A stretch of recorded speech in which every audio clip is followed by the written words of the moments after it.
Very good morning to all of you. नमस्ते, कैसे हैं आप लोग। आशा व्यक्त करते हैं कि जो 72nd बीपीएससी प्रीलिम्स का फॉर्म है वो आप लोगों ने जरूर फिलअप कर दिया होगा। लास्ट टाइम में चीजों को गुफअप करने का कोई फायदा नहीं होता है and it's a humble request, करबद्ध निवेदन है कि भाई जाके फॉर्म भर लीजिए, ठीक है। और जैसा कि हम लोगों ने प्रॉमिस किया हुआ था कि आज के दिन से हम लोग अपकमिंग बीपीएससी के लिए ना 40 एमसीक्यूज का एक सेशन लेकर के आ रहे होंगे और ये 40 एमसीक्यूज का जो सेशन होगा ना वो 50 डेज तक हम लोग कंटिन्यू करेंगे। मतलब सामान्यतया भी 10 क्वेश्चन तो मैथ्स के भी पूछते ही है ना, तो 40 एमसीक्यू इंटू 50 डेज मतलब हुआ कि 2000 अच्छे वाले एमसीक्यूज हम आप लोगों के लिए कवर अप कर देंगे। And one interesting thing is कि केवल हम लोग एबीसीडी की बात नहीं करेंगे बल्कि थोड़ा डिटेल में भी बात कर रहे होंगे। और जो भी क्वेश्चन यहाँ पर हम लोगों ने पूछ रखा होगा ना उसके इर्द गिर्द भी कुछ फैक्ट्स की हम लोग चर्चा कर रहे होंगे। तो मान करके चलिए कि इन 2000 एमसीक्यूज के थ्रू लगभग 20,000 फैक्ट्स आपके हम लोग तैयार कर देंगे, ठीक है।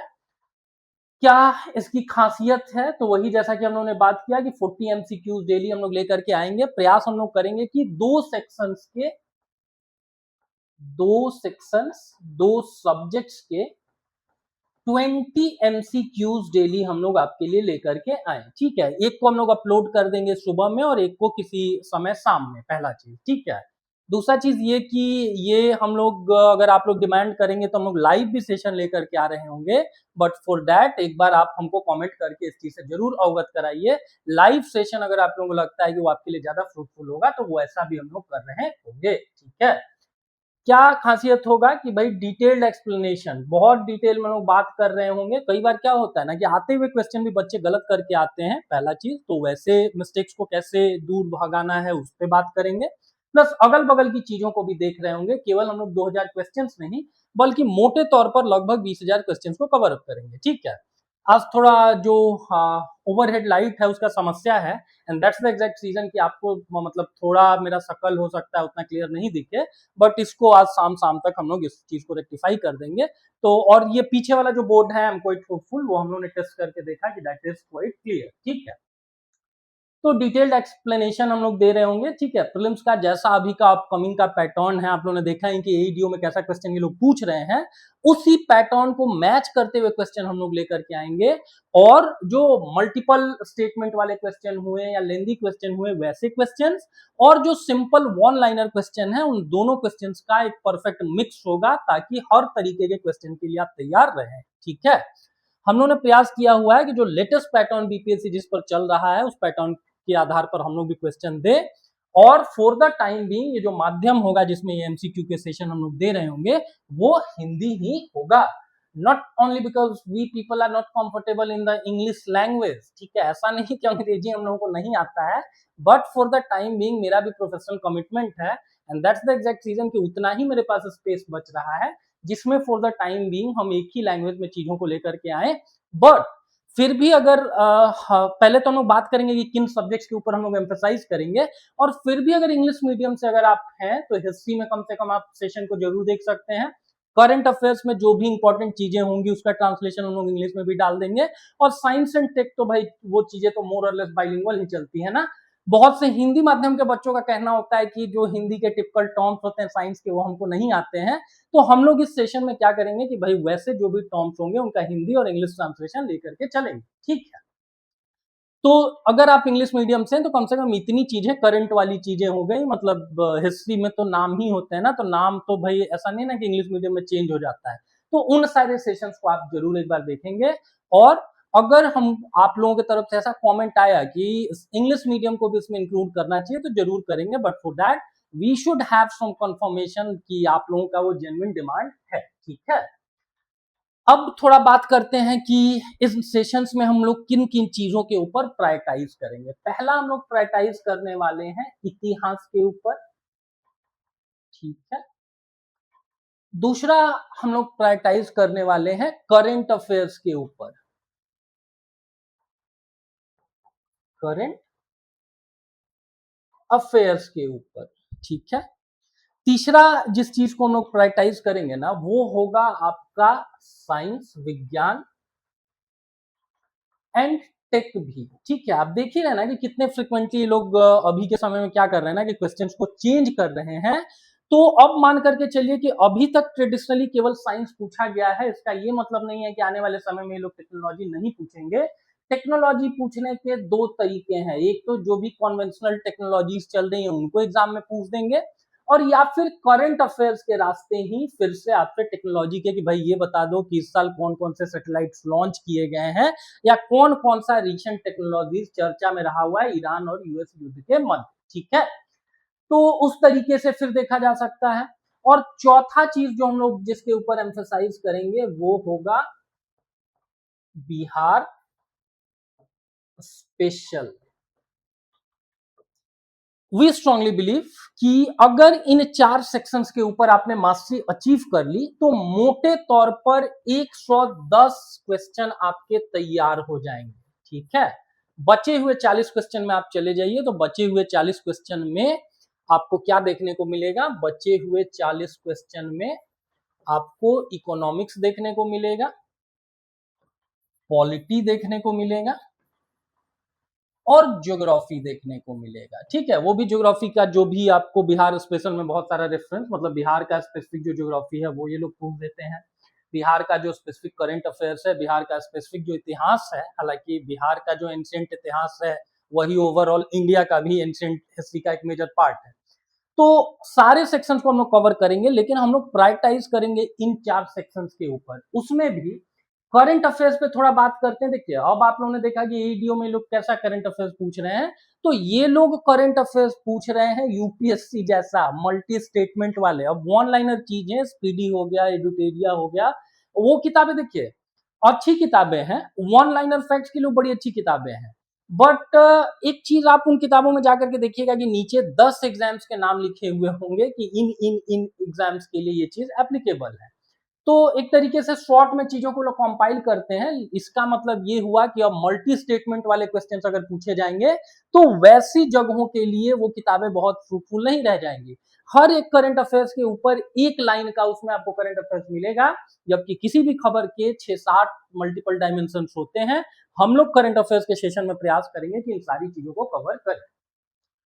अगर आपको इन चीजों का ये चाहिए होगा, मतलब लाइव सेशन से तो आप जुड़ेंगे ही, अगर आप लोगों को इसका पीडीएफ भी चाहिए होगा तो that PDF we people will also be providing, but on a very small request that we people are proposing. ठीक है, क्योंकि हमारा भी प्रयास होगा कि ज्यादा से ज्यादा बच्चों को हम लोग सॉल्व कर सकें, और यूट्यूब क्या करता है कि धीरे धीरे आपको प्रमोट करता है। ठीक है, तो अगर आप लोगों में से जो भी व्यक्ति पीडीएफ चाहिए होगा, जिनको भी 40-40 अच्छे क्वेश्चंस के, वो केवल 5 लोगों से ना मेरे यूट्यूब चैनल को सब्सक्राइब करवा देंगे। अपने तो कर ही लेंगे, अपने इंक्लूडिंग 5 लोगों को बस इंक्लूड कर देंगे, और इस नंबर पे उसका स्क्रीनशॉट भेज दीजिए 9608053973। ठीक है, इस नंबर पे एक बार आप भेज दीजिए 5 सब्सक्राइब किए हुए आप स्क्रीनशॉट। जितना भी मटेरियल होगा, और यही मटेरियल नहीं, इसके अतिरिक्त भी बहुत सारा मटेरियल हम लोग आपके लिए फ्री ऑफ कॉस्ट एक टेलीग्राम चैनल में प्रोवाइड कर देंगे। उस चैनल में आपको एड ऑन कर देंगे, वहीं से इन सारी चीजों का पीडीएफ आप ले लेंगे। ठीक है, कर सकते हैं तो कर दीजिए, नहीं कर सकते हैं तो भी आप मैसेज कर दीजिएगा, उस चैनल में हम आप लोगों को जोड़ लेंगे। ठीक है, तो आज के सेशन में पानी नहीं दिए क्या? एक सेकेंड।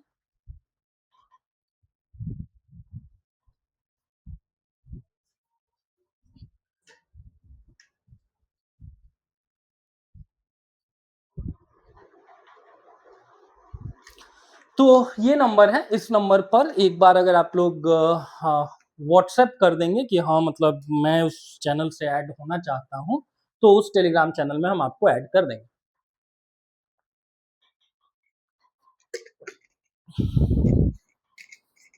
और चीजों को बहुत डिटेल में हम लोग देख रहे होंगे कि क्या क्या मल्टीपल एस्पेक्ट्स हो सकते हैं किसी भी क्वेश्चन के। तो आइए फिर शुरू करते हैं। आज जो डे 1 है ना, आज हम लोग 21 क्वेश्चन लेकर के चल रहे होंगे। यूजुअली 20-20 क्वेश्चन के 2 सेशन करेंगे, बट एक नई चीज की शुरुआत कर रहे हैं, और सनातन संस्कृति में एक नंबर को शुभ माना जाता है। This is the exact reason कि आज 20 की जगह 21 क्वेश्चन हम लोग लेकर के चलेंगे। डे 1 में आज हम लोगों ने टॉपिक चुन रखा है इतिहास, और इतिहास में भी प्राचीन भारत का कोई स्पेसिफिक टॉपिक नहीं, बल्कि 3-4 टॉपिक्स जैसे इंडस वैली सिविलाइजेशन हो गया, वैदिक कल्चर हो गया, ठीक है, या और भी बहुत सारे वेरियस टॉपिक्स को हम लोगों ने यहाँ पर ऐड किया हुआ है। हम लोग प्रयास करेंगे कि हर चीज को कंप्लीटली डिस्कस करें। We should have a complete 360 degree coverage और पूर्णतया संपूर्ण व्याख्या कि उसी से मिलता जुलता क्वेश्चन अगर पूछे ना। इस मामले में अभी तक हम देखे हैं ना कि जो ट्रेडिशनली तैयारी करने वाले बच्चे हैं वो बहुत अच्छे नहीं है। सीधे सपाट शब्दों में अगर जो वो पढ़ के गए हुए हैं, अगर उसी से सारी की सारी चीजें उनको आ गई, तब तो उनके लिए चीजें बड़ी अच्छी होती हैं। लेकिन थोड़ा भी क्वेश्चन घुमा दिया जाता है तो चीजों को पकड़ नहीं पाते हैं। यही कारण है कि थोड़ा आप डिटेल्ड एनालिसिस वगैरह चीजों को सुनने का प्रयास करें। पहला क्वेश्चन देखिए क्या लिखता है कि कार्बन डेटिंग निम्नलिखित सामग्रियों पर काम करता है। अब आप बोलेंगे कि भाई ये तो साइंस का चीज हुआ ना, ये तो साइंस का थीम हुआ, बट ये तो हिस्ट्री में भी आप लोगों को पढ़ना है ना। तो कार्बन 14 जो डेटिंग है वो निम्नलिखित में से किन सामग्रियों पर काम करता है? प्राचीन हड्डियां, पुरातन शिविरों से लकड़ी का कोयला, ज्वालामुखी की चट्टानें और लकड़ी के सामान। क्या इसका राइट आंसर हो सकता है? पहला चीज जानेंगे, कुछ फैक्चुअल चीजों पे बात कर लेते हैं। पहला चीज जानेंगे कि ये जो कार्बन डेटिंग का तरीका है,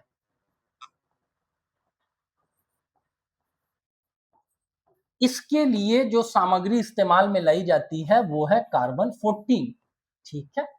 एक ऐसा आइसोटोप कार्बन का, यूजुअली 12 उसमें होते हैं, बट यहां पर आप देखेंगे कि मॉलिक्यूलर मास क्या है, 14 है। इस तरीके को किस व्यक्ति ने खोजा था, ये एग्जाम में आप लोगों से पूछ देते हैं। तो कोई प्रोफेसर विलार्ड लीबी के द्वारा इस चीज की खोज की गई है। यही कारण है कि हम आप लोगों को बोल रहे हैं ना कि 2000 एमसीक्यू के थ्रू यकीन मानिए 20,000 हम आपको फैक्ट्स कवर अप करके देंगे, ठीक है। कार्बन डेटिंग के लिए इस्तेमाल में लाया जाता है कार्बन 14। इस तरीके को खोजने वाले कौन से व्यक्ति हैं? प्रोफेसर विलार्ड लीबी या बिलार्ड लीबी, ठीक है। अगला चीज की है, जो कार्बन 14 होता है ना, ये केवल जीवित चीजों से आपको मिल सकता है, ठीक है। और इसका जो हाफ लाइफ होता है, हाफ लाइफ या अर्ध आयु कह लीजिए, वो 5,728 या 5,730 ईयर्स होता है, ठीक है। अब ये कहने का क्या मतलब हुआ? ये कहने का मतलब हुआ कि एक जार में आप 1 ग्राम कार्बन 14 को बंद करके रख दीजिए। अब इस चीज को अगर आप 5,728 सालों के बाद खोलेंगे ना, तो ये जो कार्बन 14 होगा, इसका 50% मतलब हाफ वाला हिस्सा जो होगा वो कार्बन 12 में कन्वर्ट हो चुका होगा। मतलब 0.5 ग्राम अब इसमें बचा कार्बन 14 और 0.5 ग्राम कन्वर्ट हो गया कार्बन 12 में, ठीक है। अनदर 5,728 सालों के बाद अगर आप ऐसा करते हैं, इस जार को खोलेंगे, तो बचे हुए 0.5 ग्राम का भी आधा हिस्सा मतलब 0.25 ग्राम कन्वर्ट हो चुका होगा आपको कार्बन 12 में। इसका मतलब कि अब कार्बन 12 देखने को मिलेगा 0.75 और कार्बन 14 आपको मिलेगा 0.25।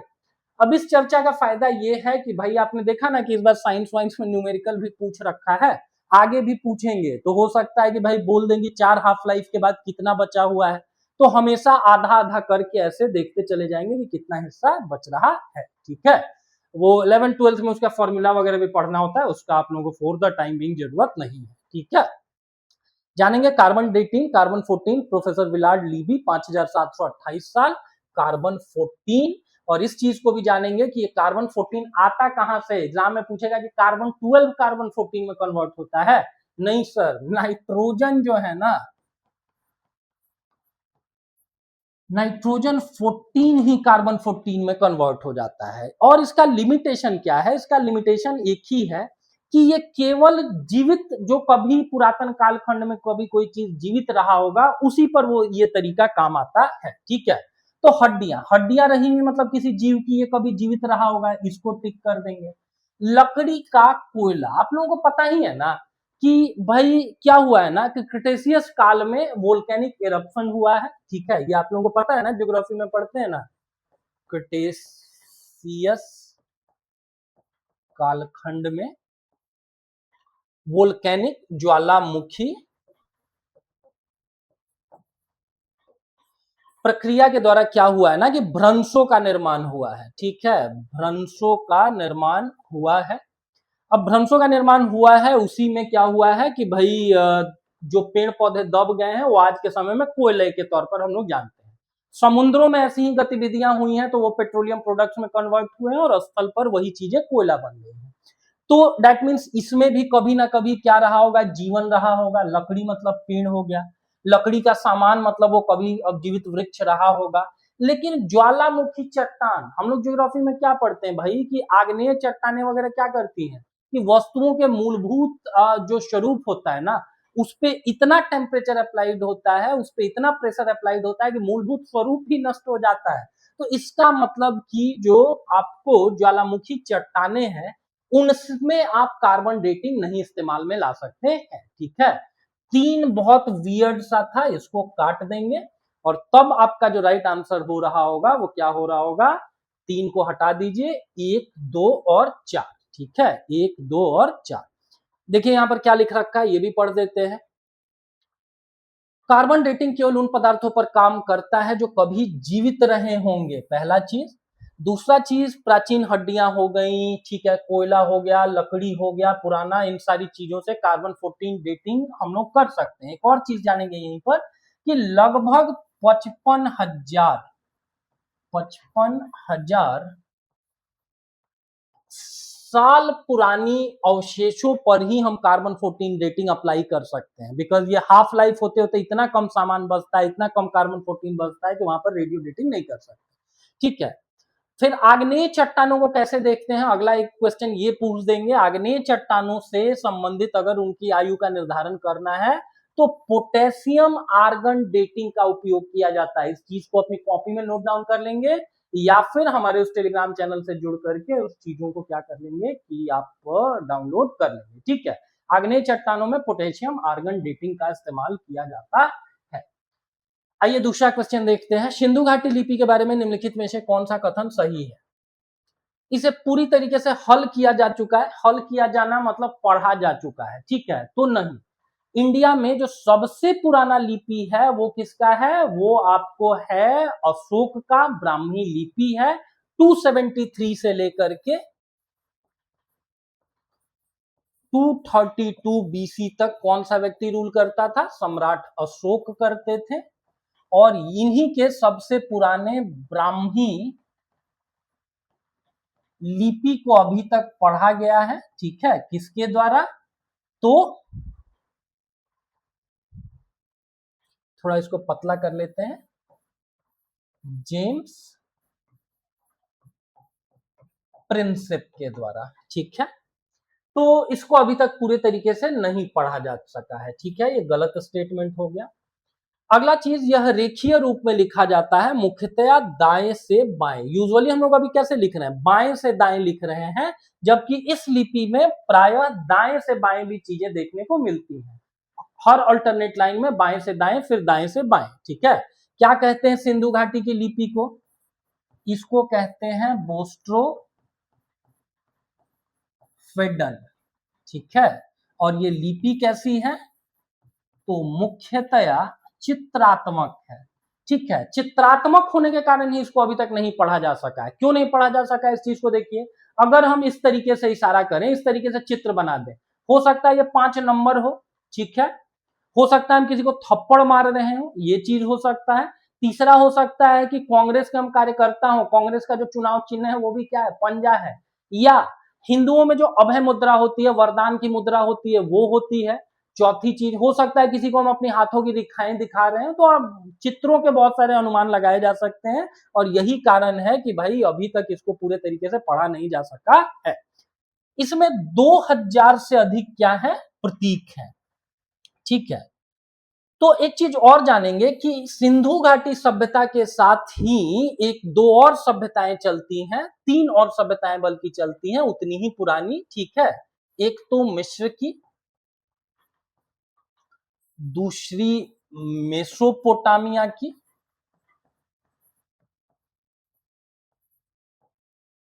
आज के समय का मिस्र मतलब इजिप्ट हो गया, और मेसोपोटामिया मतलब ईरान एंड इराक हो गया, ठीक है। और तीसरी चीन की। तो भाई मेसोपोटामिया और मिस्र में क्या मिला है ना कि उनकी जो लिपि है उसको मोर और लेस डिसाइफर किया गया है, वो बड़े बड़े लेख हैं, लेकिन जो इंडस वैली सिविलाइजेशन है, सिंधु घाटी सभ्यता है, उसमें 2000 से ज्यादा प्रतीक नहीं मिले हैं। ठीक है, प्रतीकों की संख्या बहुत लिमिटेड है, 8 10 12 20 ही सिंबल्स हैं, उन्हीं को बार बार रिपीट किया गया है, तो ये स्टेटमेंट गलत है। और ब्राह्मी लिपि ये नहीं है भाई, ब्राह्मी लिपि अशोक वाली है। ठीक है, तो कौन सा कथन सही है, तो इसका मतलब बी वाला स्टेटमेंट ही आपके लिए सही हो जाएगा। ठीक है, ये लिपि मुख्यतया दाएं से बाएं, इस चीज को मार्क कर लेंगे। बोस्ट्रोफेडन इसको बोला जाता है, वही द्वैध लेखन, बोले कि भाई बाएं से दाएं, दाएं से बाएं, फिर बाएं से दाएं। ठीक है, अभी तक इसके अध्ययन के कई प्रयास किए गए हैं, बट पूरी तरीके से पढ़ा नहीं जा सका है, और ब्राह्मी लिपि से इसके संबंध का कोई भी प्रमाण नहीं मिलता है। सही क्या है, रेखीय रूप से लिखा जाता है, अधिकांशतया दाएं से बाएं। अगले में आते हैं, मिताक्षरा का प्रमुख विषय कौन सा है जो विज्ञानेश्वर द्वारा लिखा गया है। ठीक है, पहला चीज तो एग्जाम में पूछ देगा कि विज्ञानेश्वर ने क्या लिखा है, तो मिताक्षरा लिखा है। जानेंगे कि लॉज के ऊपर, नियम और कानूनों के ऊपर भारत में 3 पुरानी किताबें हैं। एक तो मनुस्मृति है, ठीक है, दूसरा दया भाग है। दया भाग किसने लिखा है, तो ये जीमूत वाहन ने लिखा है, जीमूत वाहन ने लिखा है। ठीक है, और दया भाग का शाब्दिक अर्थ ही होता है पैतृक संपत्ति का बंटवारा।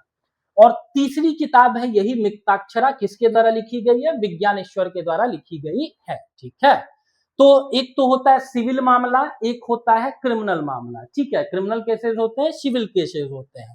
तो इसमें आपराधिक कानून, अब कानून से संबंधित तो व्यापार और वाणिज्य के कानून नहीं बताए गए हैं, आपराधिक कानून नहीं बताए गए हैं, बल्कि ये बताया गया है कि संपत्ति और उत्तराधिकार का बंटवारा किस तरीके से किया जाए। ठीक है, सैन्य रणनीति के ऊपर वैदिक संस्कृति में कौन सी किताब लिखी गई, आप लोग हमको बता सकते हैं। धनुर्वेद आप लोग पढ़ते हैं ना, धनुर्वेद, ये किसका उपवेद है, ये किसका उपवेद है, यजुर्वेद का उपवेद है। ये सैन्य रणनीति के ऊपर लिखी हुई किताब है। बहरहाल पुराने समय की 3 किताबें, मिताक्षरा का लिखा गया है विज्ञानेश्वर, दया भाग जीमूत वाहन के द्वारा, मनुस्मृति आप लोगों को पता ही है कि मनु महाराज ने लिखा हुआ है। ठीक है, एक बिहार के मतलब पुलिस से संबंधित व्यक्ति हैं, वो मनु महाराज नहीं। आंसर होगा बी, संपत्ति और उत्तराधिकार के कानून। मिताक्षरा क्या है, हिंदी कानून का महत्वपूर्ण ग्रंथ है, संपत्ति, उत्तराधिकार और वंशजों के अधिकार पर विस्तार से चर्चा करता है।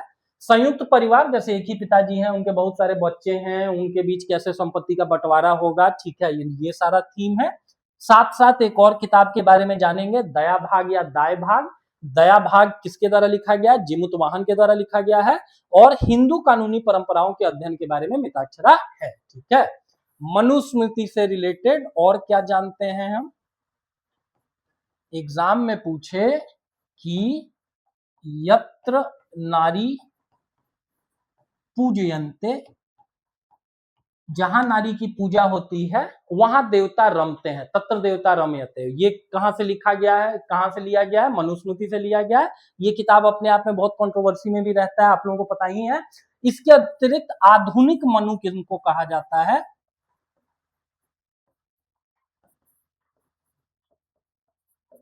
तो आधुनिक मनु कहा जाता है डॉक्टर BR अंबेडकर साहब को।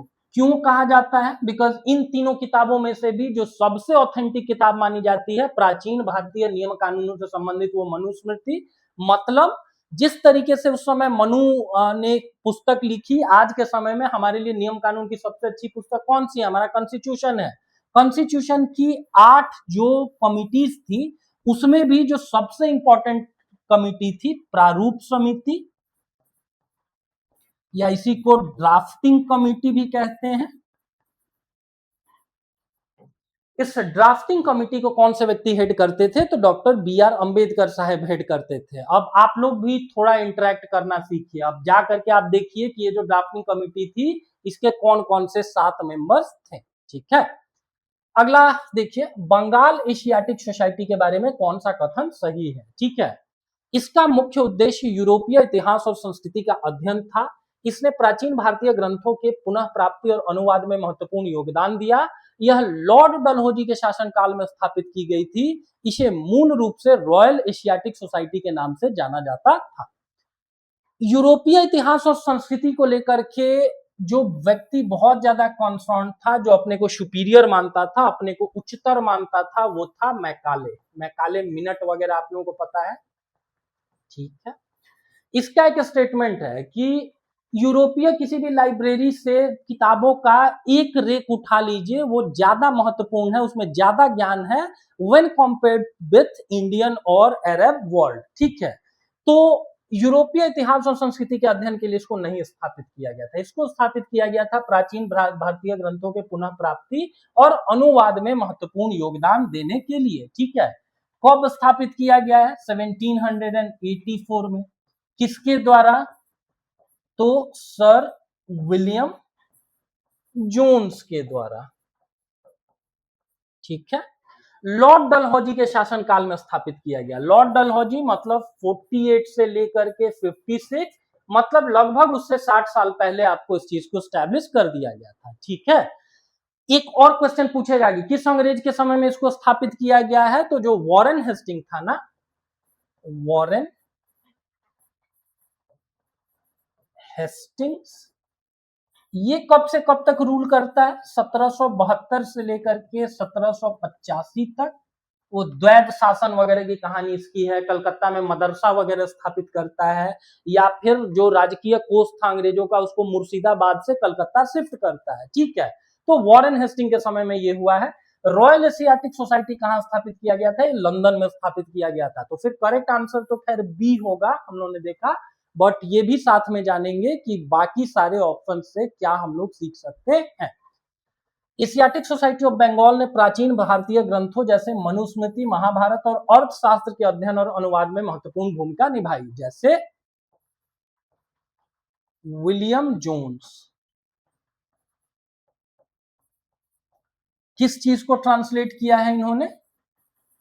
अभिज्ञान शकुंतलम को, ठीक है, विलियम जोन्स ने, ठीक है। दूसरा किसके बारे में हम लोगों को जानना चाहिए?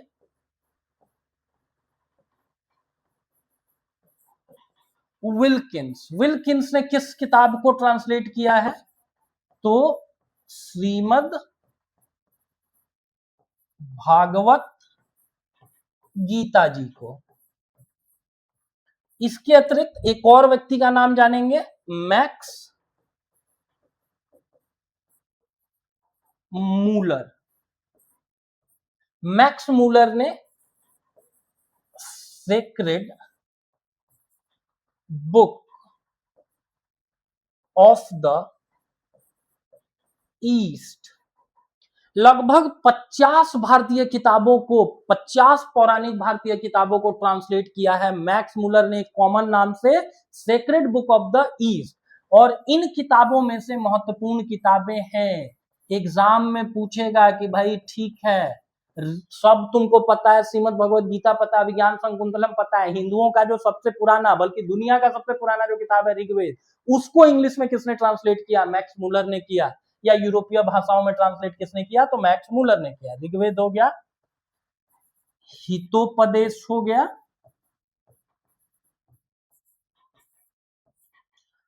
और या फिर बहुत सारे उपनिषद हो गए। इन सबको ट्रांसलेट करने वाला व्यक्ति कौन सा है? मैक्स मूलर है, ठीक है। तो फिर यही हम लोगों ने देखा। कब इसकी स्थापना हुई है? 1784 में। जो भारतीय या आपको एशियाटिक लैंग्वेजेस हैं, इनके रिसर्च को लेकर के ये इंस्टीट्यूट था। संस्कृत, फारसी, अरबी, ये सब हो गया। लॉर्ड डलहौजी हम लोगों को पता है कि 48 से 56 है, ठीक है। और रॉयल एशियाटिक सोसाइटी कहां पर? तो लंदन में। ये सारे फैक्ट्स जानेंगे, ठीक है। हमको भी बोलेंगे तो हम एबीसीडी करके भी बता सकते हैं कि इसका आंसर ए होगा, इसका आंसर बी होगा, इसका आंसर सी होगा। लेकिन एक नए तरीके से चीजों को जानिए, समझिए। यकीन मानिए कि हर क्वेश्चन को कराते समय हम आपको 7-8 फैक्ट्स और जरूर दे रहे हैं। आपने गौर किया कि वॉरेन हेस्टिंग के बारे में हम क्या बोले कि वो कोष को मुर्शिदाबाद से कलकत्ता ट्रांसफर करवाता है, ये पूछ देंगे एग्जाम में। ठीक है, निम्नलिखित में से कौन सा कालिदास का महाकाव्य नहीं है? ठीक है, कालिदास मतलब नवरत्नों में से ही आते थे।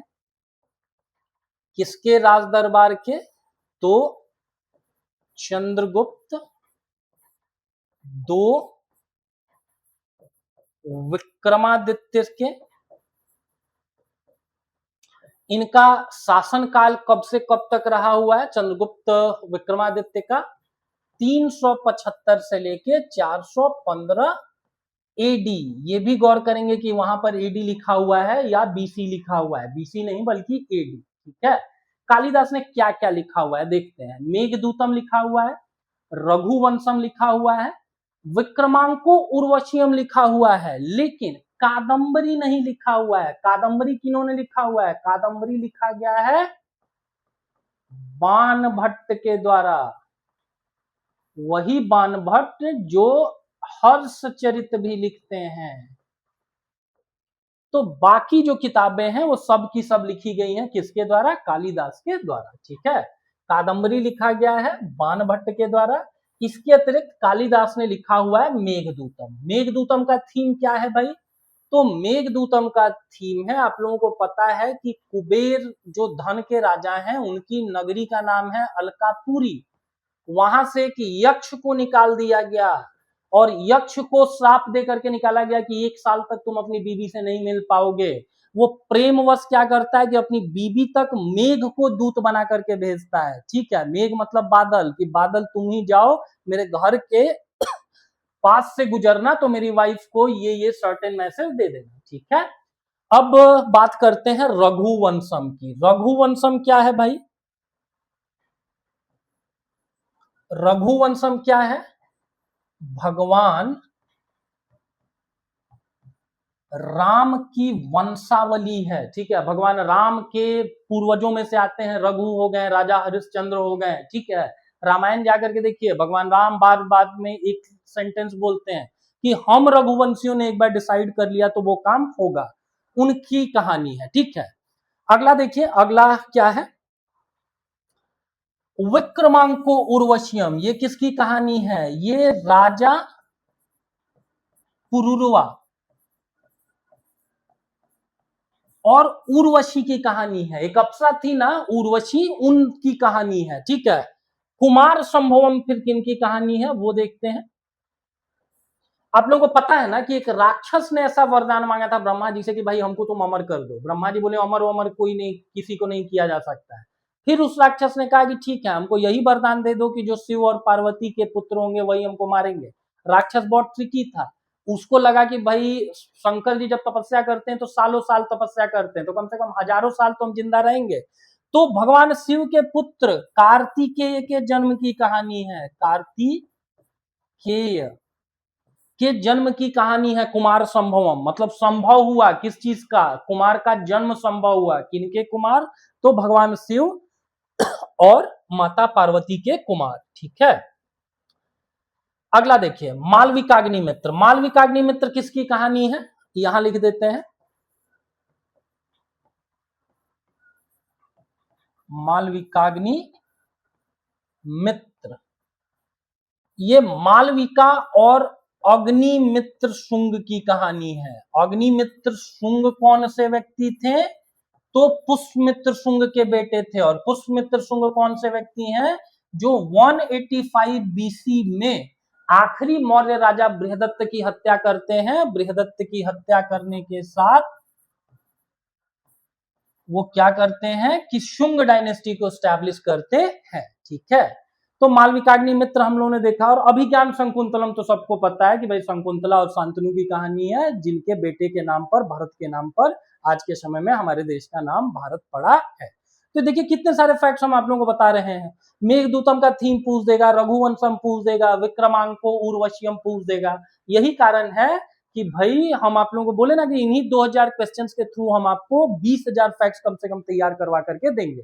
और एक चीज ध्यान में रखेंगे कि साइंस अभी के समय में एनसीईआरटी बेस्ड पूछ रहा है। हमको पता है कि आप में से बहुत सारे बच्चे क्या करते हैं ना कि केवल घटना चक्र पढ़ लेते हैं, फिर वही चीज कि घटना चक्र लूसेंट कोई बुरी किताब थोड़े ना है भाई, बहुत अच्छी किताबें हैं, लेकिन अब अगर नए तरीके से क्वेश्चन पूछे जा रहे हैं ना तो अब आपको एनसीईआरटी बेस्ड कंटेंट पढ़ना होगा। वो सारी चीजें हम साइंस में आपको जरूर तैयार करवा के देंगे। And this is the exact reason कि मेरा जो वो नंबर था 9608053973, अगर इस पे आप मैसेज कर देंगे कि भाई हाँ 4-5 सब्सक्राइबर हम आप पे कर दिए हैं, ठीक है, एक तो आप खुद भी सब्सक्राइब कर लेंगे, तो ये सारा कंटेंट या और भी बहुत सारा कंटेंट आपके लिए उस टेलीग्राम चैनल पे हम पोस्ट कर देंगे। अगला चीज देखिए, अगला क्वेश्चन क्या पूछता है। अगला क्वेश्चन है संगम साहित्य से रिलेटेड, ठीक है। संगम साहित्य में कौन सा विषय सामान्य रूप से पाया जाता है। पहला चीज तो जानेंगे कि भाई ये संगम साहित्य क्या है। तो दक्षिण भारत के 3 प्रतापी राजवंश चोल, चेर और पांड्य, ये लोग क्या करते थे कि समय समय पर अपने कवियों को भेजते थे और कवि लोग अपनी अपनी कविताओं के माध्यम से अपने अपने राजा को ज्यादा इन्फ्लुएंशियल, ज्यादा प्रभावी, ज्यादा प्रतापी दिखाने का प्रयास करते थे, ठीक है। 3 संगम साहित्य हुए हैं।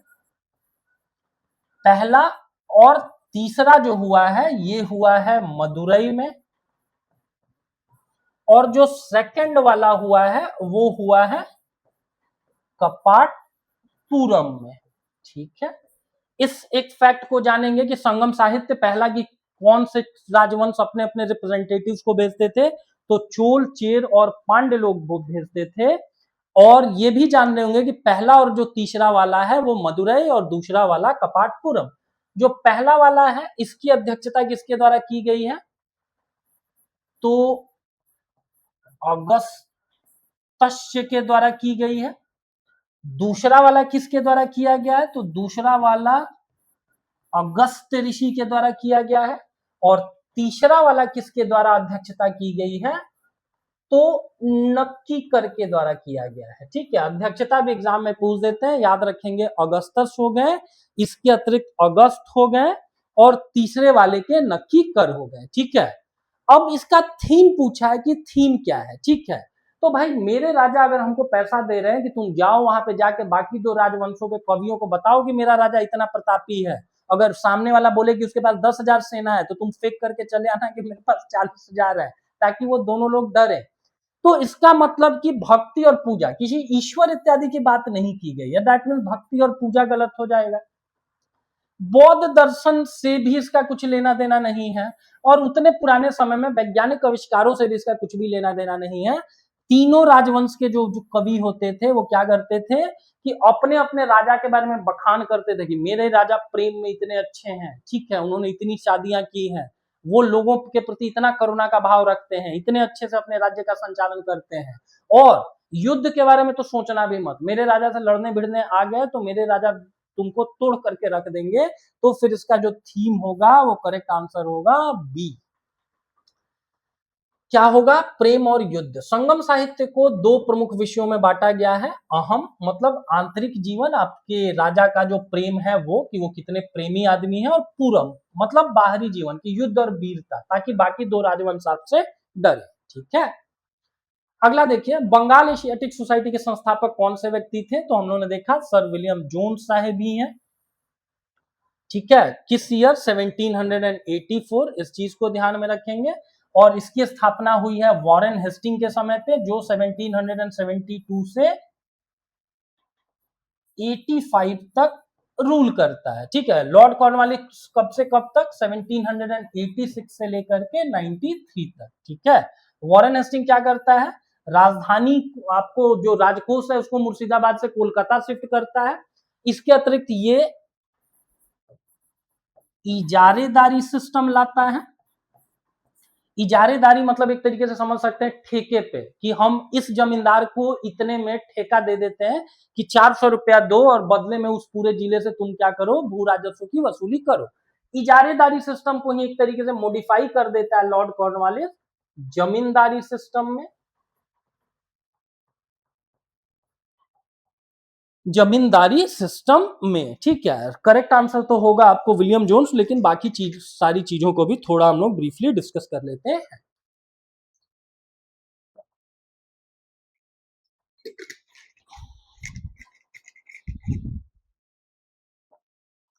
जेम्स प्रिंसेप कौन से व्यक्ति हैं? तो 1837 में ये व्यक्ति पहली बार अशोक के शिलालेखों को पढ़ते हैं। ठीक है, अशोक के शिलालेखों को पढ़ने वाले व्यक्ति जेम्स प्रिंसेप है। बहरहाल एशियाटिक सोसाइटी के संस्थापक कौन? William Jones. एग्जाम में पूछे कि अभिज्ञान शकुंतलम किसके द्वारा अनुवादित है? तो सर विलियम जोन्स। ठीक है, 1784 सर विलियम जोन्स। ठीक है, ब्रिटिश न्यायाधीश थे। कहां पर इसको बनाया गया? इसको एशियाटिक सोसाइटी ऑफ बंगाल है, तो इसका मतलब कलकत्ता में ही स्थापित किया गया होगा, दिल्ली में थोड़े ना। ठीक है, और क्या इसका मुख्य काम था? तो भारतीय संस्कृति और साहित्य की खोज करना, उसका अध्ययन करना। भीमबेटका के जो शैलाश्रय हैं वो किस पर्वत श्रृंखला में स्थित है? भाई अब देखिए, जिस तरीके से यूपीएससी क्या करता है ना कि ज्योग्राफी हिस्ट्री सबको जोड़ करके क्वेश्चन पूछता है, ये देखिए यह सच ज्योग्राफी का क्वेश्चन भी माना जा सकता है। भीमबेटका किस चीज के लिए प्रसिद्ध है? आदि मानवों के शैल चित्रों के लिए, आदम मानव के शैल चित्रों के लिए जाना जाता है, पहला चीज जानेंगे। दूसरा चीज ये जानेंगे कि भाई नाम भीमबेटका इसलिए है ना बिकॉज भीम बैठक, भीम प्लस बैठक, माना जाता है कि अज्ञातवास के समय पे कभी यहाँ पर विश्राम किया था भीम के द्वारा। ठीक है, अगला एग्जाम में पूछते हैं कि इसकी खोज किसके द्वारा की गई है? तो खोज की गई है इसकी विष्णु श्रीधर। ये बहुत इंपॉर्टेंट क्वेश्चन है, इसको जानेंगे। वा कनकर के द्वारा 1957 के आसपास इसकी खोज की गई है। भीमबेटका जो गुफाएं हैं उनकी, कहां पर ये है? मध्य प्रदेश में, भोपाल के पास है। और यहां पे पूछ रहा है कि किस पर्वत श्रृंखला में स्थित है, तो मध्य प्रदेश अगर आपको बोले तो इसका मतलब अरावली कट गया। ठीक है, अरावली दुनिया के सबसे प्राचीन पर्वत श्रृंखलाओं में से एक है। क्या है इसका सर्वोच्च शिखर? अरावली का क्या है? गुरु शिखर है।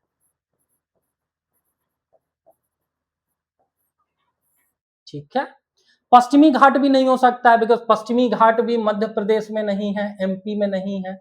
पश्चिमी घाट का जो सर्वोच्च शिखर है वो क्या है? अन्ना मुडी है, मुदी या मुडी है। ठीक है, बच गए विंध्य और सतपुड़ा। तो विंध्य का एज सच, ये विंध्य में ये आपको देखने को मिलता है, ये गुफाएं विंध्य श्रृंखला का भाग है। ठीक है, भीमबेटका कहां पर है? शैलाश्रय, मतलब शैलों के बीच आश्रय, यहाँ पर गुफाएं हैं, विंध्य में है। आदि मानव, प्रारंभिक जो मानव बसावट है उसके लिए एक प्राकृतिक आवास प्रदान करते हैं। ठीक है, मध्य प्रदेश में चले जाएंगे, विंध्य होगा, और नीचे को आपको सतपुड़ा होगा, और इन्हीं दोनों के मध्य से बहती है नर्मदा नदी। नर्मदा नदी रिफ्ट वैली या भ्रंश घाटी के लिए जानी जाती है। न सिर्फ नर्मदा बल्कि साथ साथ रावी, और झारखंड के तरफ चले आएंगे तो दामोदर। भारत में ये तीन नदियां हैं जो कि रिफ्ट वैली से बहती हैं। यूजुअली एग्जाम में नर्मदा और तापी पूछते हैं, रावी यहां पर लिख दिया गलती से। ठीक है, रावी तो आपको इसका पार्ट है। ठीक है, सिंधु नदी तंत्र का पार्ट है। तापी यहां पर हमको लिखना था, पार्डन मी। तो नर्मदा, तापी और दामोदर, ये तीन नदियां हैं जो भ्रंश घाटियों से होकर के बहती हैं। ठीक है, इस चीज को जानेंगे। और विंध्य का ही पार्ट है आपको भीमबेटका। तो इसीलिए हम आपको बोले ना कि आपका ओवरऑल सारा सब्जेक्ट हम तैयार करवा करके दे देंगे अगर इस सेशन से आप रेगुलरली जुड़ेंगे तो। और अगर आपको ये सेशन अच्छा लग रहा है, आपको लग रहा है कि आपके प्रिपरेशन के लिए हेल्पफुल है, बहुत सारे फैक्ट्स आपको हम रिवाइज करवा रहे हैं, कुछ कुछ नए फैक्ट्स भी बता रहे हैं, तो इट्स हम्बल रिक्वेस्ट कि अगर अभी तक आपने चैनल को सब्सक्राइब नहीं किया हुआ है तो चैनल को सब्सक्राइब कर लेंगे, एक बार लाइक भी कर देंगे क्योंकि उससे यूट्यूब अच्छा रिच देता है। और भी अगर कोई आपका कंसर्न होगा तो कमेंट के थ्रू बताइएगा, उन सारी चीजों को भी हम लोग ये करेंगे। ठीक है, एक और चीज याद आ गया, उसको भी बता देते हैं। आप लोग पढ़ते हैं ना कि भाई ऋग्वेदिक साहित्य में इस नदी का नाम इस पर्टिकुलर नाम से है। सतलुजी पढ़ते हैं, सतलज या सदानीरा पढ़ते हैं, गंडक। तो वैसे नर्मदा नदी जो है ना, इसका रेफरेंस आपको देखने को मिलता है वैदिक साहित्य में रेवा नाम से। इस एक चीज को, इस एक फैक्ट को भी एक बार जरूर हाईलाइट कर लीजिए। ठीक है, नर्मदा का किस नाम से रेफरेंस देखने को मिलता है? रेवा नाम से। आगे देखते हैं, भारतीय उपमहाद्वीप में प्रारंभिक चावल की खेती के साक्ष्य प्रदान करने वाला साइट कौन सा है? अगर गेहूं और जौ पूछे तो मेहरगढ़। मेहरगढ़ कहां पर है?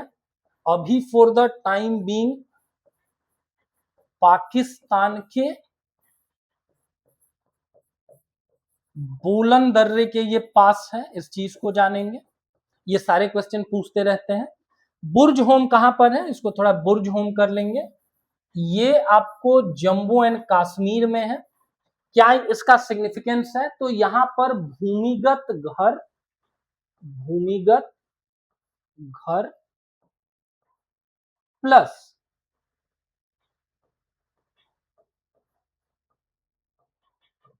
कुत्ते के दफन किए जाने के साक्ष्य मिलते हैं। ठीक है, कुत्ते के दफन किए जाने के साक्ष्य मिलते हैं। ठीक है,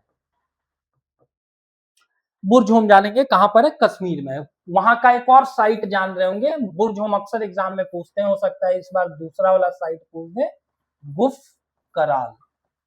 ये कहां पर है? ये भी वहीं आपको कश्मीर में ही है। ठीक है, हुसंगी कहां पर है? हुसंगी है आपको कर्नाटक में।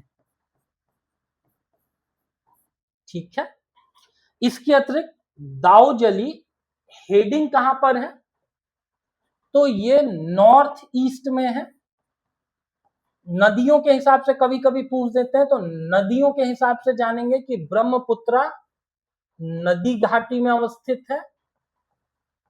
और खासियत यहां की ये है कि यहां पर जे राइड नाम से पत्थर के यहां पर साक्ष्य मिलते हैं।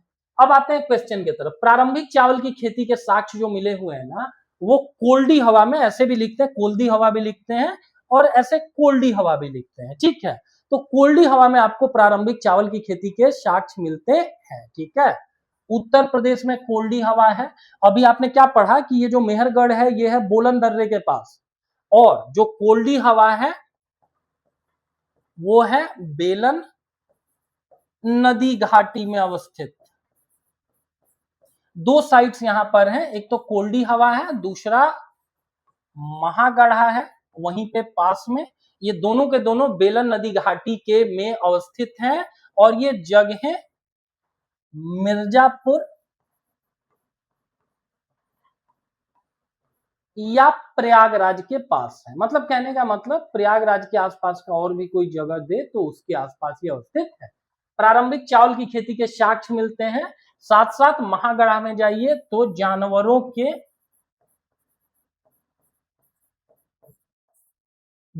के खुरों के निशान मिलते हैं। और खुरों के निशान मिलना मतलब ये हुआ कि भाई यहाँ पे जो पशु थे उनको पाला जाता होगा, पशुपालन किया जाता होगा। हड़प्पा सभ्यता में किस देवता की पूजा के प्रमाण मिलते हैं? इंद्र के? नहीं, इंद्र तो ऋग्वेदिक देवता है। पूरे ऋग्वेद में लगभग 1028 आपको सूक्त हैं और उनमें से लगभग 250 किसको डेडिकेटेड है? वो संदर्भित है इंद्र को। ठीक है, विष्णु, भगवान विष्णु का रेफरेंस देखने को मिलता है ऋग्वेदिक कालखंड में। और ध्यान देंगे यहाँ हड़प्पा है, आंसर तक तो हम लोग आएंगे ही, आंसर तो बी होगा, शिव, प्रोटो शिव या पशुपति, बट बाकी ऑप्शंस भी हम लोग देखते हैं। ठीक है, विष्णु जो है उनका भी रेफरेंस ऋग्वेद में मिलता है। ठीक है, लेकिन ये माइनर गॉड है, माइनर गॉड या गौण देवता। गौण देवता मतलब बहुत प्रमुख देवता नहीं है, और इनको सूर्य का एक अवतार बताया गया है। ठीक है, ब्रह्मा को किस नाम से रेफरेंस दिया गया है? प्रजापति। बार बार आप लोग पढ़ते हैं ना कि अथर्ववेद में प्रजापति की दो पुत्रियां सभा और समिति बताई गई हैं। तो ये जो प्रजापति हैं इनका रेफरेंस भी देखने को मिलता है ऋग्वेद में, लेकिन ये भी माइनर देवता है। मेजर देवता ऋग्वेद के कौन कौन से हैं? आपको इंद्र हो गए, अग्नि हो गए, वरुण हो गए, नाशत्य हो गए, ऐसे देवता हैं। ठीक है, और करेक्ट आंसर फिर क्या होगा, हड़प्पा सभ्यता में किस देवता की पूजा के प्रमाण मिलते हैं, क्योंकि पशुपति महादेव की सील मिली हुई है कहां से, मोहनजोदाड़ो से। ठीक है, प्रोटो शिव पशुपति कहां से मिले हुए हैं, ये मोहनजोदाड़ो से। ठीक है, जिसमें प्रारंभिक शिव पशुपति के रूप में उनको पहचाना जाता है। मोहरों पर एक सींग वाले व्यक्ति को ध्यान की मुद्रा में दिखाया गया है। ठीक है, कहां से मिला है सील, तो मोहनजोदाड़ो से। और पशुपति कहने का मतलब कि एक व्यक्ति ध्यान मुद्रा में बैठे हुए हैं। आप टीवी सीरियल्स में भी देखेंगे अक्सर भगवान शिव को दिखाया जाता है ध्यान मुद्रा में, ध्यान मग्न रहते हुए।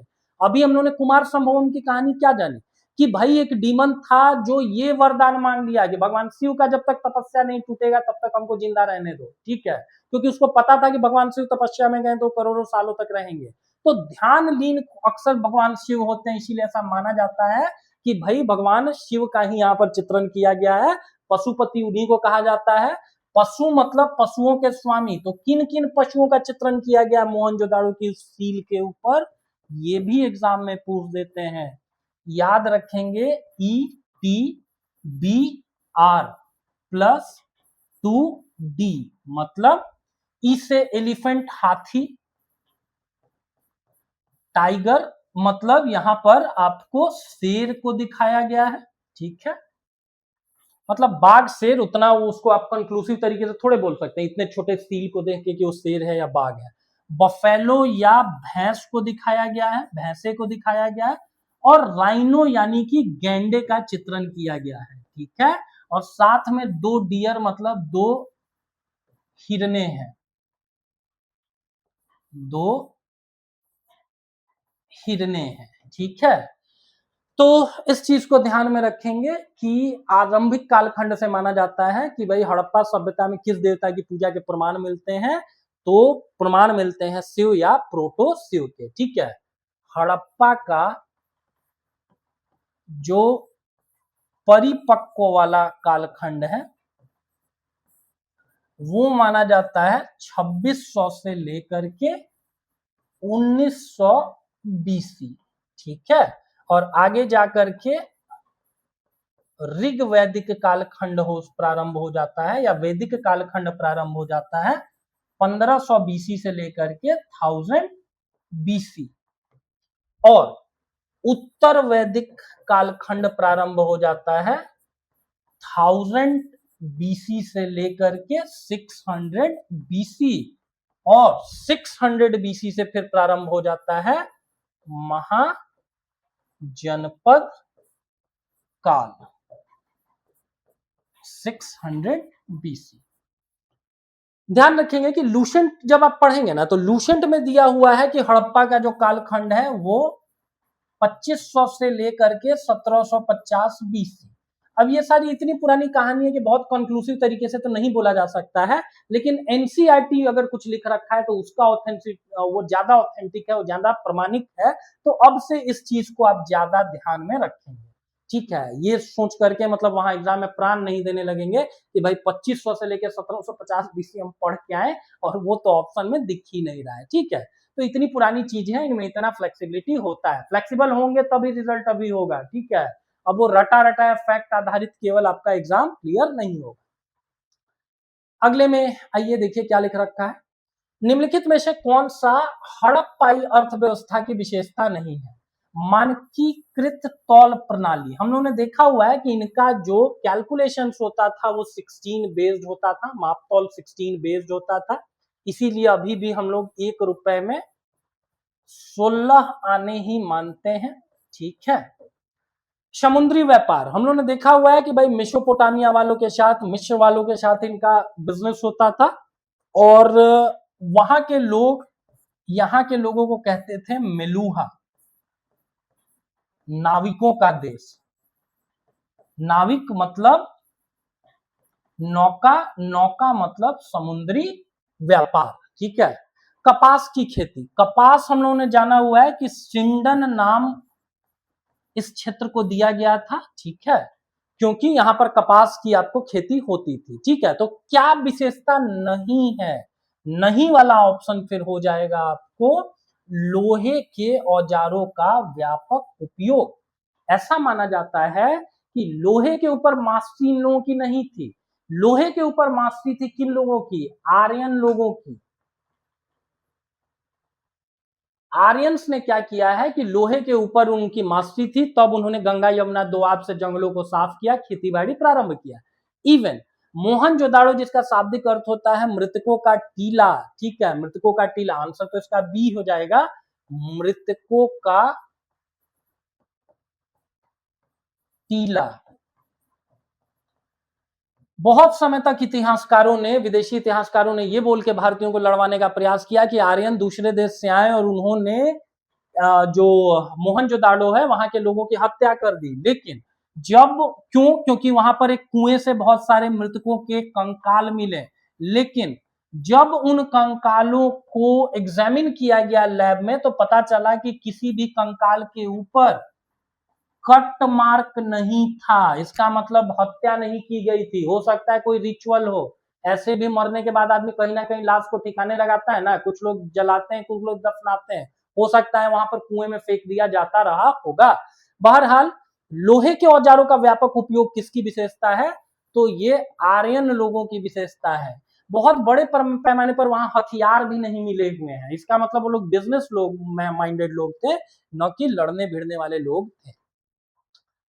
धौलावीरा की नगर योजना की क्या विशेषता थी? ठीक है, सीढ़ीदार कुआं था, उन्नत जल निकासी प्रणाली थी, वृत्ताकार नगर योजना थी। वृत्ताकार नगर योजना जानते हैं किसकी थी? ये बनावली की थी। बनावली कहां पर है? हरियाणा में है। धौलावीरा की विशेषता ये थी कि ओवरऑल जो पूरा इंडस वैली सिविलाइजेशन की साइट्स थी वो दो हिस्सों में विभाजित थी। जितने भी नगर थे वो दो हिस्सों में विभाजित थे, एक पूर्व वाला भाग, एक पश्चिम वाला भाग। जो पूर्व वाला भाग था वो साइज में बड़ा है, लेकिन जो पश्चिमी वाला हिस्सा रहा हुआ है, जो पश्चिमी वाला हिस्सा रहा हुआ है वो प्लेटफॉर्म पर है, चार दीवारी युक्त है, चार दीवारी युक्त है। ठीक है, अब चूंकि यहाँ पर सिंधु नदी के इर्द गिर्द ही सभ्यता का विकास हुआ था और नदियों में साल में एक बार तो बाढ़ आती ही है, तो अगर आप प्लेटफॉर्म पर हैं तो इसका मतलब आपके यहाँ बाढ़ नहीं पहुंचेगा। अगर 4 मीटर ऊंचा करके आपने घर बना दिया तो वहां तक आपका पानी नहीं पहुंचेगा बाढ़ का। दूसरा चीज, चार दीवारी होगी तो दुश्मन या अन्य जानवरों से आप सुरक्षित रहेंगे। तो इस चीज को जानेंगे कि नगर यूजुअली जो पूर्व वाला था वो बड़ा था, यहाँ गंदगी भी ज्यादा देखने को मिली है, जो कमरों का साइज है वो छोटा देखने को मिला है। लेकिन पश्चिमी वाला जो हिस्सा है ये अपेक्षाकृत छोटा है, लेकिन यहाँ पर मकानों की संख्या कम है, घर जो है वो बड़े बड़े हैं। ठीक है, और यही प्लेटफॉर्म पर है, चार दीवारी है, इसीलिए माना जाता है कि जो रिच क्लास थे वो पश्चिमी तरफ रहते थे और जो सामान्य जनता थी या जो कारीगर थे वो पूर्वी तरफ रहते थे। ध्यान रखेंगे, कारीगर पूर्वी हिस्से में रहते थे और जो धनी वर्ग था वो पश्चिमी हिस्से में रहता था, वेस्टर्न साइड में रहता था। ठीक है, तो ये चीज हुआ। लेकिन धौलावीरा की खासियत ये है कि इसको 3 भागों में नगर विभाजित मिलता है, दुर्ग है, मध्य नगर है और निचला नगर है। निचला नगर मतलब यही पूर्वी वाला हिस्सा जानना है। ठीक है, 3 भागों में विभाजित किया गया है, इस चीज को जानेंगे। कौन सा साइट है? धौलावीरा। धौलावीरा कहां पर है?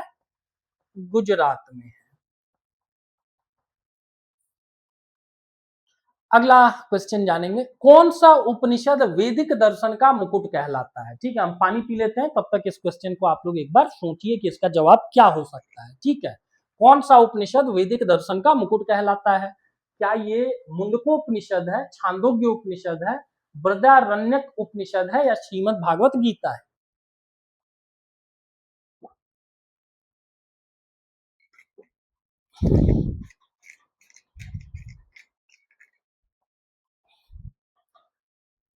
पहला चीज जानेंगे कि ऐसे क्वेश्चन पूछे जा सकते हैं। ठीक है, हो सकता है आपने ये क्वेश्चन नहीं सुना हुआ हो, बट ऐसे क्वेश्चन पूछे जाएंगे। पहला चीज, कौन सा उपनिषद? एक उपनिषद, दूसरा उपनिषद, तीसरा उपनिषद। श्रीमद् भगवत गीता उपनिषद नहीं है, बल्कि उपनिषदों का सार है। ठीक है, बट मतलब उसका कोर क्रक्स है, उसका एसेंस है, जो मूल भाव है वो है, तो इसको हटा देंगे। अब आप क्या पढ़ते हैं कि भाई पुराण कितने हैं टोटल संख्या में? 18 हैं। उपनिषद कितने हैं? 108 हैं। उपनिषद का शाब्दिक अर्थ क्या होता है? गुरु के समीप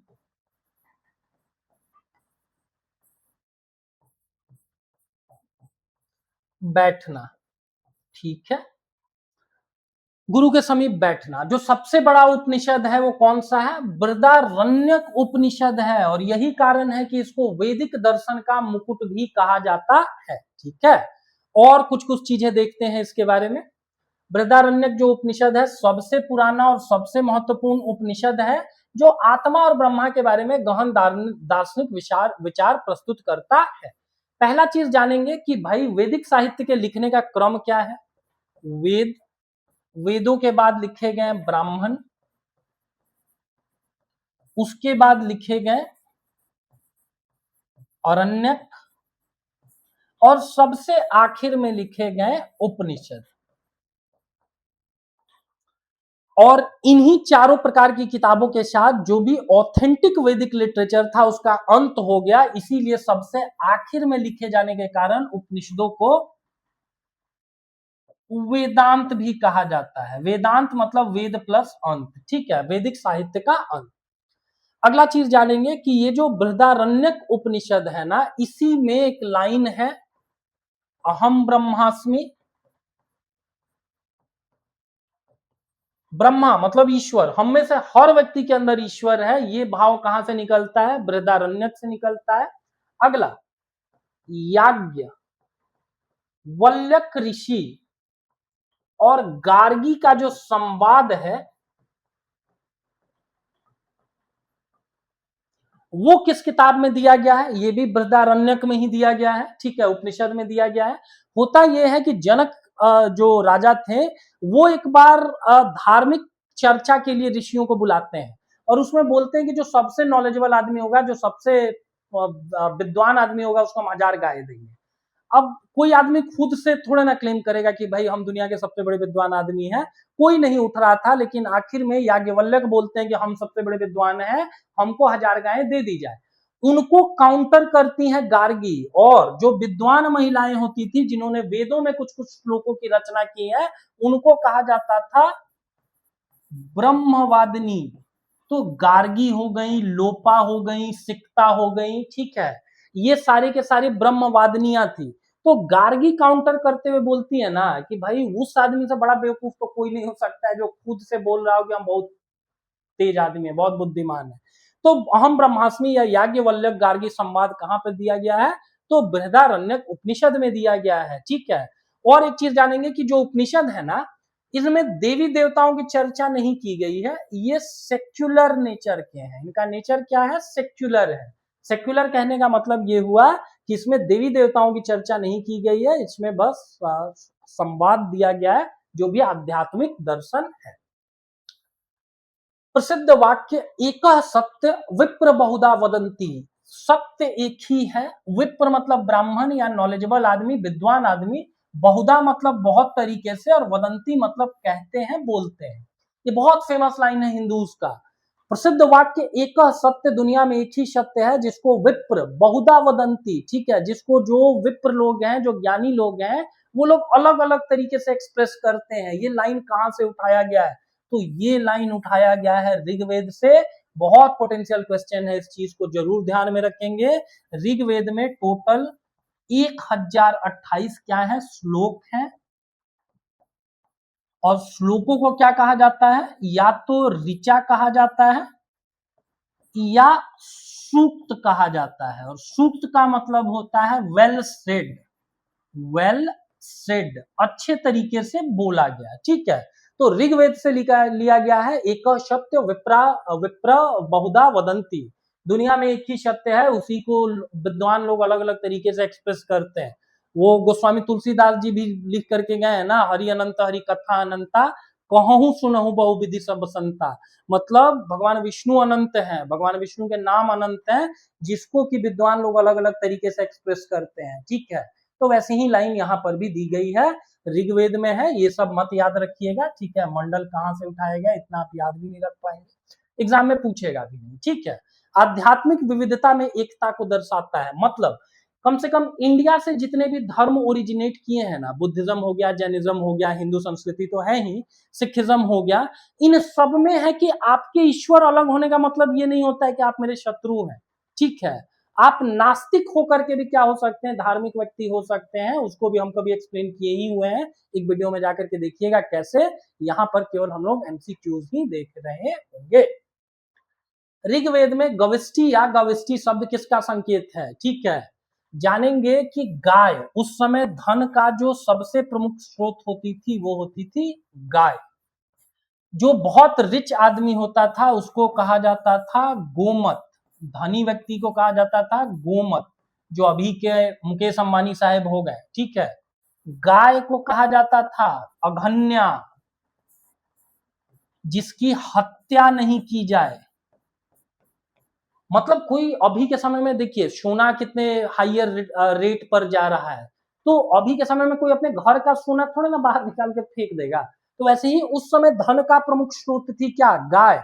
और इसका मतलब ये हुआ कि गाय अघन्या है, आप अपने सोने को रोड पे नहीं फेंक सकते, आप अपने गाय की हत्या नहीं कर सकते। धनी व्यक्ति को कहा जाता था गोमत। और गविष्टि मतलब होता था गायों की खोज, और गायों की खोज जब आप करेंगे ना, धन की खोज करेंगे ना, तो अभी कैसे तेल की खोज को लेकर के ईरान और अमेरिका के बीच लड़ाई हो रहा है या मिडिल ईस्ट में लड़ाई होते रहता है, तो उस समय गायों की खोज के क्रम में युद्ध होते थे। और गविष्टि मतलब अपने को समझना है युद्ध। गाविष्टि का शाब्दिक अर्थ तो होता है गायों की खोज, लेकिन धन की खोज के क्रम में आपका दूसरे कबीले के साथ लड़ाई होगा, इसीलिए युद्ध के लिए शब्द प्रयुक्त होता था, क्योंकि गाय ही उस समय मुख्य संपत्ति या धन का मुख्य स्रोत मानी जाती थी। इसके अतिरिक्त ये भी जानेंगे ना कि बेटियों के लिए शब्द इस्तेमाल में लाया गया है दुर्हित, मतलब गाय को दूहने वाली, गाय को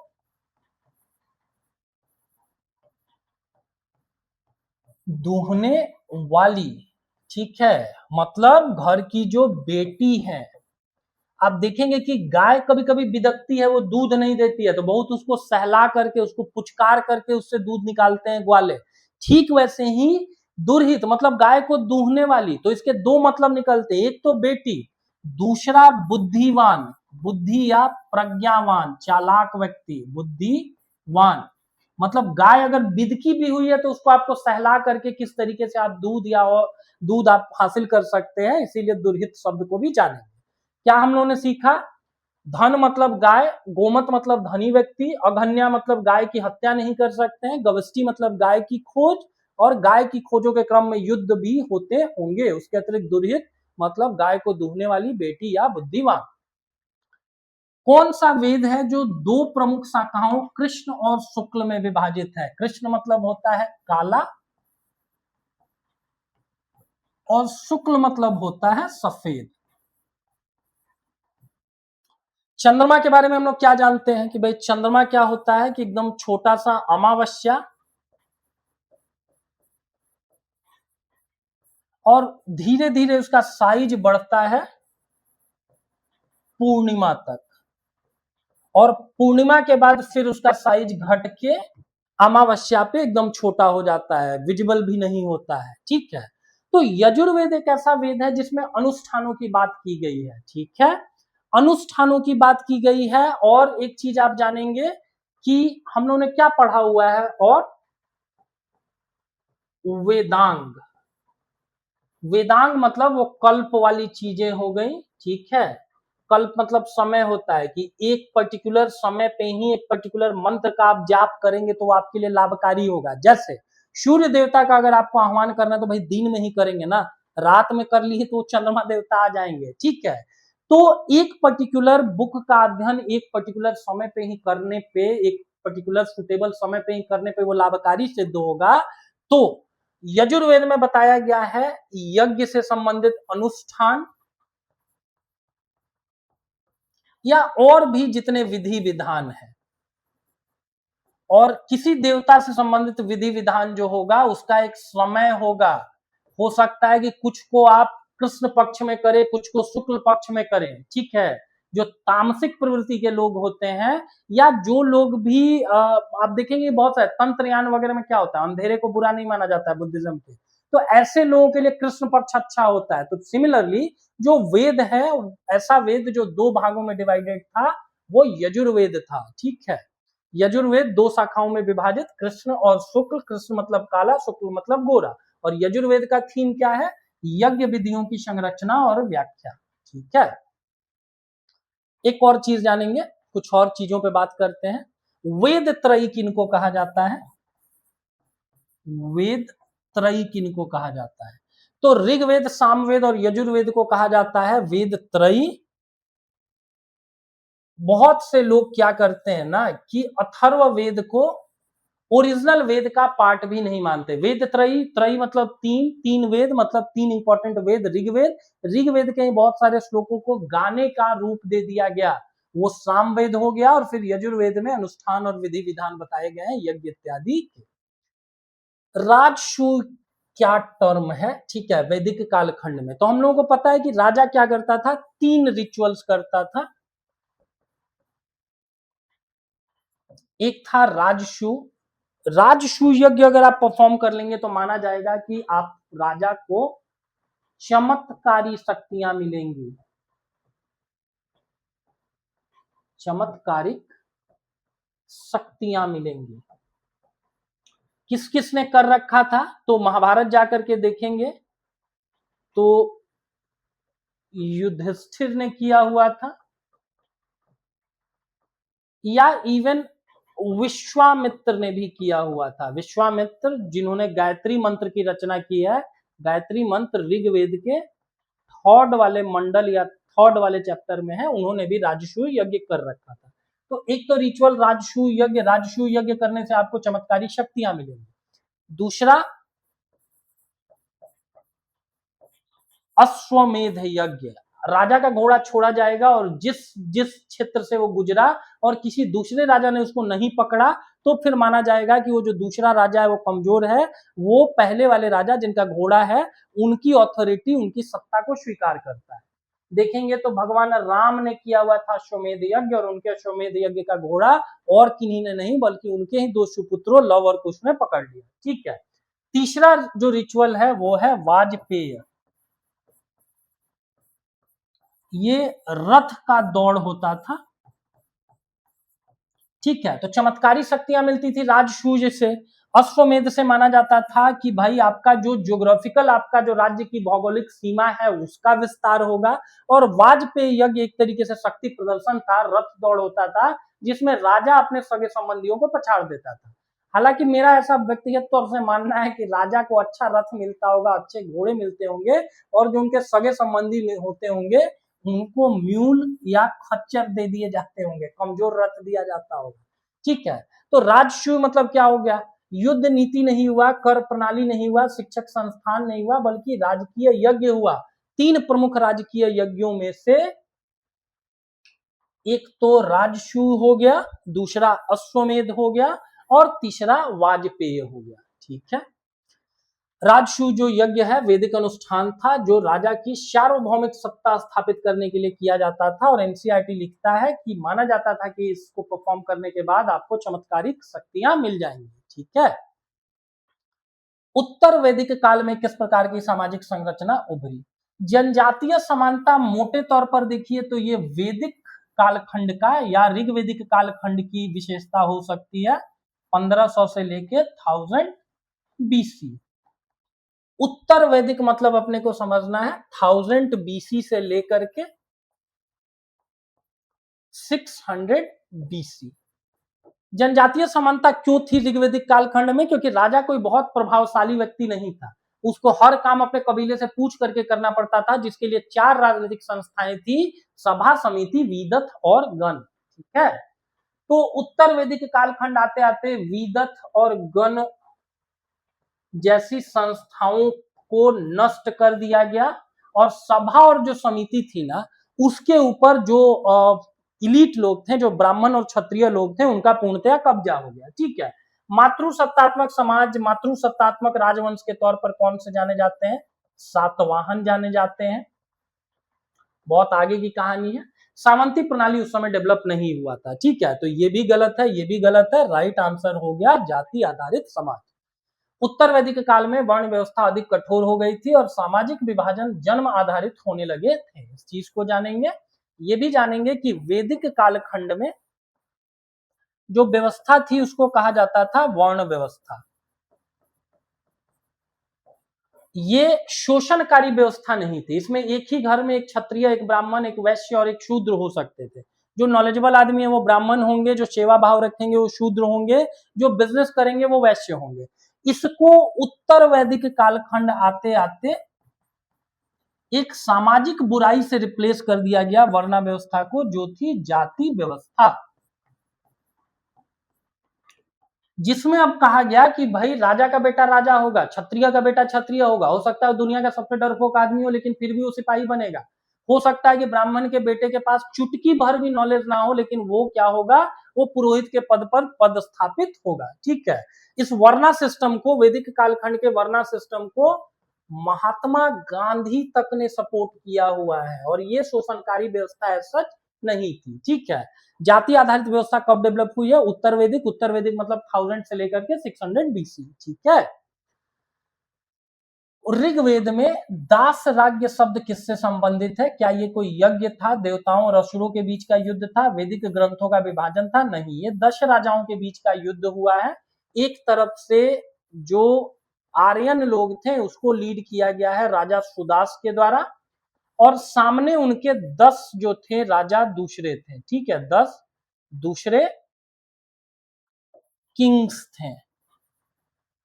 ये लड़ा कहां पर गया है? तो परुष्णी या रावी नदी के किनारे लड़ा गया है, ठीक है। तो 10 राजाओं के बीच का युद्ध जो है उसको ये इंडिकेट करता है। दास राज्य युद्ध, बैटल ऑफ 10 किंग, रावी नदी के किनारे, रावी का पुराना नाम परुष्णी। उसमें जो राजा सुदास थे वो 10 अन्य राजाओं को हरा देते हैं। लेकिन एक चीज और इंटरेस्टिंग इसमें जानेंगे कि ये जो 10 अन्य राजा थे ना, उनमें 5 आर्यन राजा थे और 5 नॉन आर्यन थे, ठीक है। अब भाई ऐसा कैसे हो गया कि आर्य लोगों के अगेंस्ट आर्य लोग ही लड़ने लगे? तो इसका सीधा सा रेफरेंस जा करके देखिए आप अपने घर परिवार में, गली मोहल्ले में और पटीदारों में। अगर आप ग्रो करते हैं लाइफ में, अगर आपका विकास होता है तो दूर के लोग तो बाद में जलन करते हैं, पहले आपके पास के लोग ही, आपके पड़ पटीदार ही आपसे ईर्ष्या करना प्रारंभ कर देते हैं। तो राजा सुदास के अगेंस्ट जो मोर्चा खोला गया उसमें 5 नन आर्यन और 5 उन्हीं के अपने कबीले के 5 आर्यन किंग्स वगैरह थे। निम्नलिखित में से कौन सा वैदिक साहित्य का भाग नहीं है? अभी हम लोगों ने क्या बात किया था भाई कि सबसे पहले वेद, वेद को फॉलो करते हुए ब्राह्मण, ब्राह्मण को फॉलो करते हुए अरण्यक और अरण्यक को फॉलो करते हुए फिर उपनिषद। पुराणों का शाब्दिक अर्थ क्या होता है? पुराना होता है। लेकिन सारे जितने भी वैदिक साहित्य हैं, जितना भी हिंदुओं से संबंधित ग्रंथ हैं, उनमें सबसे अंतिम में संकलित यही पुराण है। शाब्दिक अर्थ पुराना। पुराणों की संख्या कितनी है? 18 है। मोस्ट ऑफ द जो पुराण है वो किनको संबंधित है? भगवान विष्णु को है। और जो सबसे पुराना वाला पुराण है वो मत्स्य पुराण है। भगवान विष्णु का पहला जो अवतार है वो भी मत्स्य अवतार ही था, ठीक है। जाकर के देखिए ना, एक वीडियो में हम उसमें बता भी रखे हैं कि किस तरीके से जो ह्यूमन इवोल्यूशन की कहानी है धरती के ऊपर, उसको अभी वेस्ट के साइंटिस्ट बताते हैं कि भाई जो 10 इनकारनेशन ऑफ लॉर्ड विष्णु है ना, भगवान विष्णु के 10 अवतार है ना, उसी क्रम में मानव जाति का विकास धरती पर हुआ है।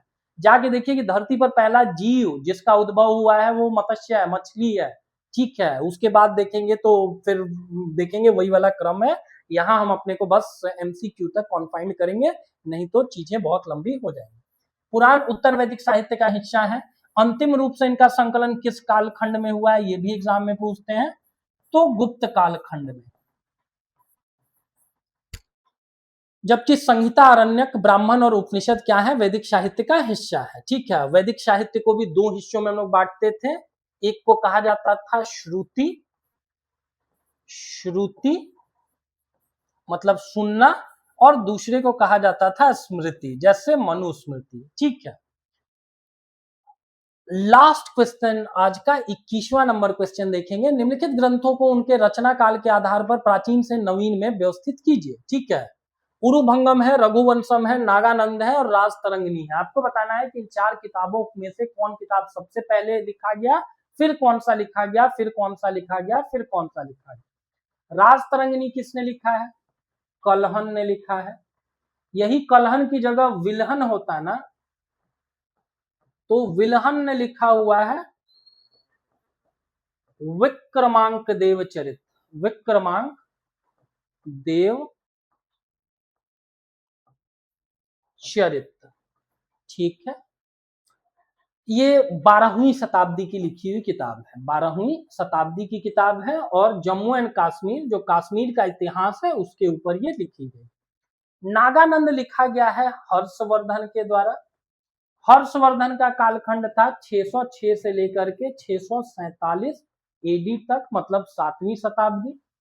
रघुवंशम लिखा गया है किसके द्वारा? कालिदास के द्वारा। अभी थोड़ी देर पहले हम लोगों ने देखा कि भगवान राम के पूर्वजों की वंशावली है।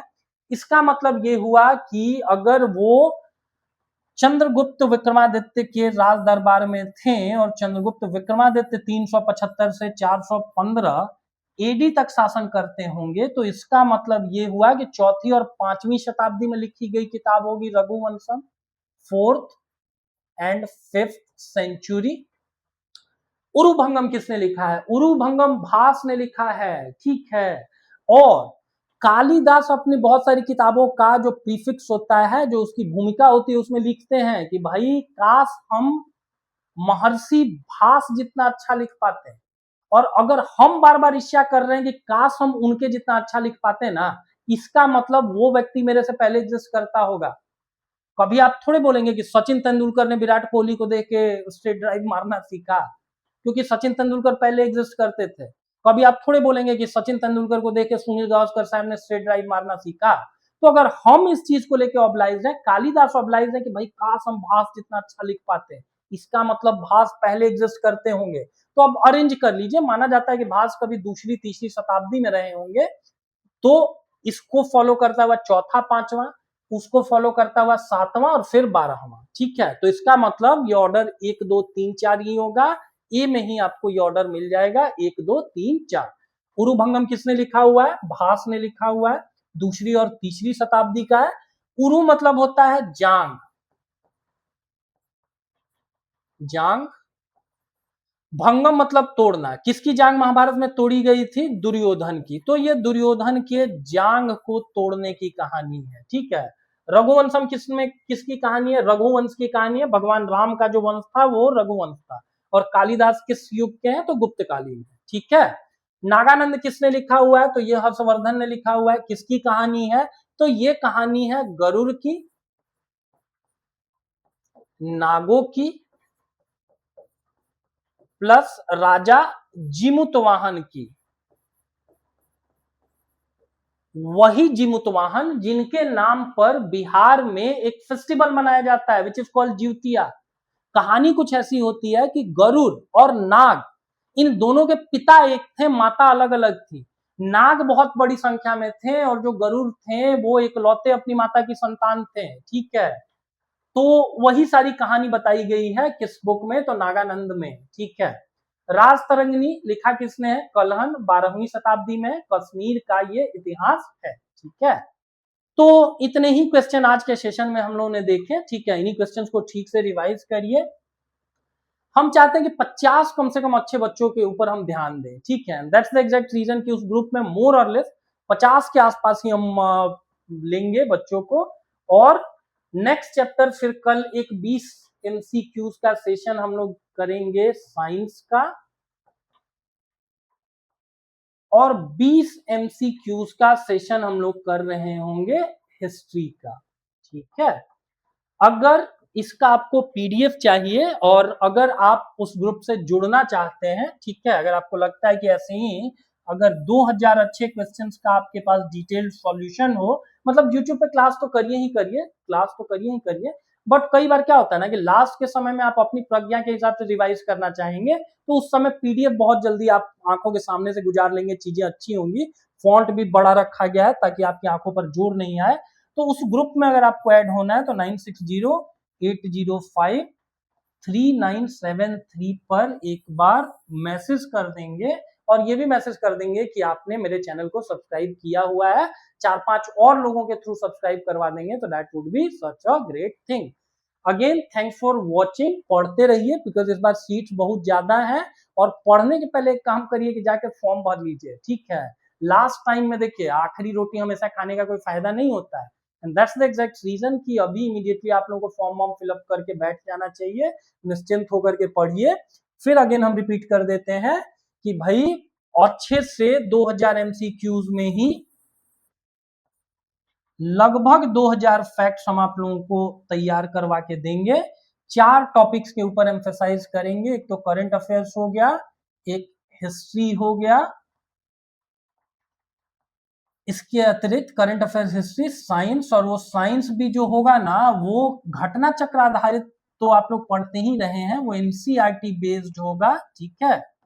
यहाँ पे भी आपने देखा होगा बहुत सारे ऐसे क्वेश्चन भले वन लाइनर होंगे, लेकिन वो ऐसे क्वेश्चन होंगे जिनका कुछ कुछ डिफरेंस अलग हो, ठीक है, कुछ और नॉलेज हम लोग लेकर के जाएं, और इसके अतिरिक्त Bihar special.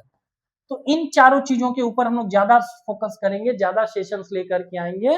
Again thanks for watching, और अगर आपने नहीं कर रखा है तो it's a humble request that please subscribe my channel. आपको ये सेशन कैसा लगा, ये वीडियो कैसा लगा, एक बार इसको लाइक कर देंगे, और फिर आपका कोई और सा कंसर्न होगा, आपको लगता है कि कहीं पर और आपको कुछ मदद चाहिए, मदद कई तरीके का हो सकता है, वो मनोवैज्ञानिक भी हो सकता है, वो एक एडवाइस भी हो सकता है, ठीक है। तो उसके लिए आप एक बार कमेंट करेंगे, अगर मेरे सामर्थ्य में चीजें होंगी तो उसको हम जरूर एक बार एडजस्ट करेंगे। Thanks for watching, her her Mahadev.